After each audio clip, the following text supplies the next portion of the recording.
ನಾನು ಈಗಿನ ಯುವಕರ ಹತ್ತಿರ ಸುಮ್ಮನೆ ನಿಂತುಕೊಂಡು ಅವರ ಮಾತುಗಳನ್ನು ಆಲಿಸುತ್ತಿರುತ್ತೇನೆ. ಅವರ ಮಾತಲ್ಲಿ ಏನೋ ಸಾಧಿಸಬೇಕು, ಹಣ ಮಾಡಬೇಕು, ಮುಖ್ಯವಾಗಿ ಜೀವನವನ್ನು ಅತ್ಯಂತ ಖುಷಿಯಿಂದ ಕಳೆಯಬೇಕು ಎನ್ನುವ ಬಹುದೊಡ್ಡ ಅಪೇಪಿಯ ಧಾವಂತ ಎದ್ದು ಕಾಣುತ್ತದೆ. ಶಿಕ್ಷಣ ಈಗ ಜ್ಞಾನದ ಸಾಧನ ಅನ್ನೋದಕ್ಕಿಂತ ಹಣ ಮಾಡುವ ದಾರಿಯ ಆಯುಧವಾಗಿ ಮಾರ್ಪಡಿಸಿ ಬಿಟ್ಟಿದೆ ಮನುಷ್ಯನ ಆಸೆ ಎಂಬ ಕಮರ್ಷಿಯಲ್ ವ್ಯವಸ್ಥೆ. ಏನಾದರೂ ಸರಿ, 99 ಸ್ಕೋರ್ ಮಾಡಬೇಕು, ಬೇಗ ಹಣ ಬರುವ ಕೆಲಸ ಹಿಡಿಯಬೇಕು, ಅದಕ್ಕೆ ಪೂರಕವಾದ ವಾತಾವರಣ ಸೃಷ್ಟಿಸಿಕೊಳ್ಳಬೇಕು ಎನ್ನುವ ಅವಸರದ ಏಣಿ ಕಟ್ಟುವ ತರುಣರನ್ನು ಕಂಡಾಗ ಬುನಾದಿಯೇ ಇರದ ಕ್ಷಣಾರ್ಧದಲ್ಲಿ ನಿರ್ಮಾಣವಾಗುವ ಹೈಟೆಕ್ ಬ್ರಿಡ್ ಮನೆಗಳನ್ನು ನೋಡಿದಂತೆ ಆಗುತ್ತದೆ. ಭವಿಷ್ಯದಲ್ಲಿ ಉಳಿಯಬೇಕು ಎನ್ನುವ ಚಿಂತನೆಗಳು ಈಗಿನ ಯುವ ಸಮೂಹದಲ್ಲಿ ಬಹಳ ಕಡಿಮೆ. ಇದ್ದ ಭವಿಷ್ಯದಲ್ಲಿ ಬೇಗ ಐಷಾರಾಮಿ ಆಗಬೇಕು ಎಂಬುವ ಹೈ ಸ್ಪೀಡ್ ಎನರ್ಜಿ ಬಹುತೇಕ ತರುಣರ ಆಕರ್ಷ ಪ್ರತಿರೂಪವಾಗಿದೆ.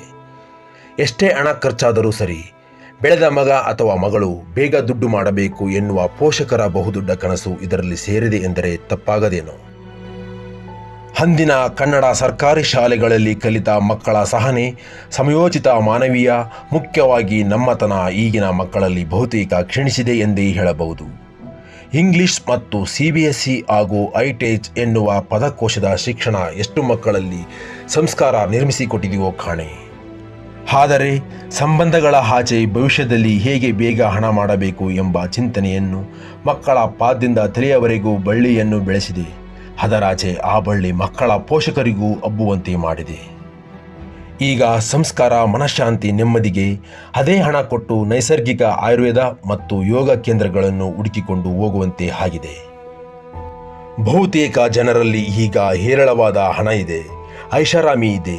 ಆದರೆ ಮನುಷ್ಯನಿಗೆ ಮುಖ್ಯವಾಗಿ ದೀರ್ಘಕಾಲವಾಗಿ ಬದುಕಲು ಬೇಕಾದ ಆರೋಗ್ಯ ಇಲ್ಲ, ಮನಸ್ಸಿಗೆ ನಿರ್ದಿಷ್ಟವಾದ ನೆಮ್ಮದಿ ಇಲ್ಲ.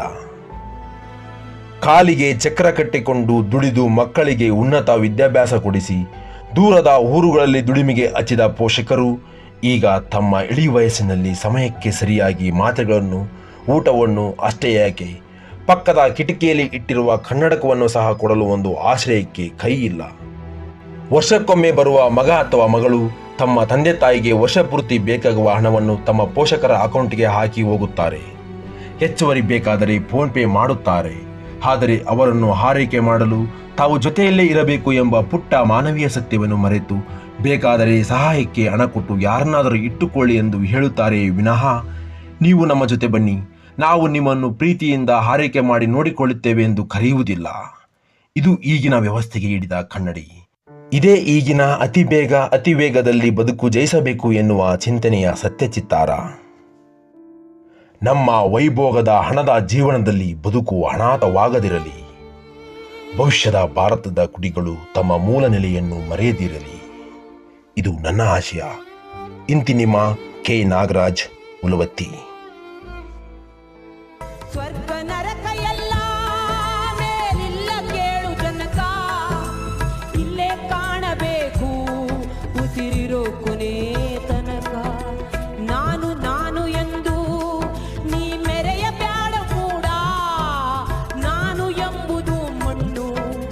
ಮರೆತು ಹೋಗಬೇಡ ವೇಷವೆಂಬ ವಿಷವ ಕುಡಿಯ ಬ್ಯಾಡ ಮೂಡ, ಪ್ರೀತಿ ಅಮೃತವ ಒಮ್ಮೆ ಸವಿದು ನೋಡ, ಅದೇ ಸ್ವರ್ಗ ಕೇಳ ಮನುಜನಾಗಿ ಬಾಳ.